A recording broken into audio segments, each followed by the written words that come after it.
विशेषकर science city आम निर्माण करूँ भुवनेश्वर ये गोटे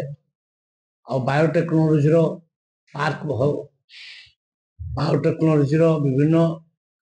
प्रोजेक्ट हम तापाई 1113 कोटी टंका ऑलरेडी सैंक्शन कर माननीय मुख्यमंत्री ये गोटे कथा आउ खाद्य जोगान और खाद्य कल्याण डिपार्टमेंट गोटे जनपोषण केन्द्र विभिन्न पंचायत खोलिया आम योजना रखुचु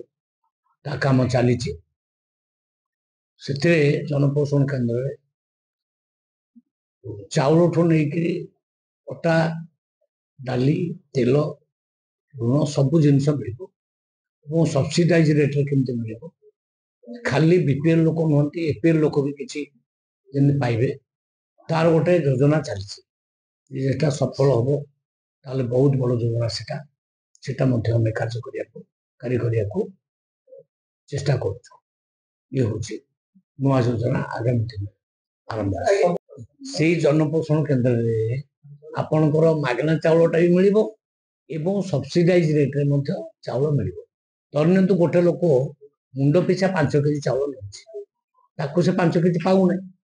सी बजार किणुची केते टंका 42 टंका 45 टंका चाउल किणुची सेटा 42 45 से न किणकी केमती 20 टंका रे किणिबो से योजना आम कर अटाटा 45 टंका किणुची पर केजी आम केमती 20 22 टंका मिल से कथा आम चिंता कर राशन कार्ड नहीं माने धरना तो जो मान इनकम एकदम हाई से व्यवस्था ना किंतु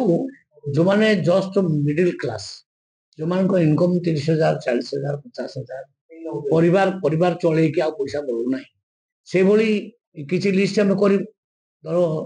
3,36,00,000 लोक बर्तमान मागଣା चाउल नौकरी ता बाद आउ 50 लाख बढ़ी पारती कि आउ 80 लाख बढ़ी पारती तो सर्वे करी आमे डिसीजन नहीं आमे ता व्यवस्था कर को माने नहीं पारे आउ केते परिमाण नहीं पारे तार परिमाण भी डिसाइड हो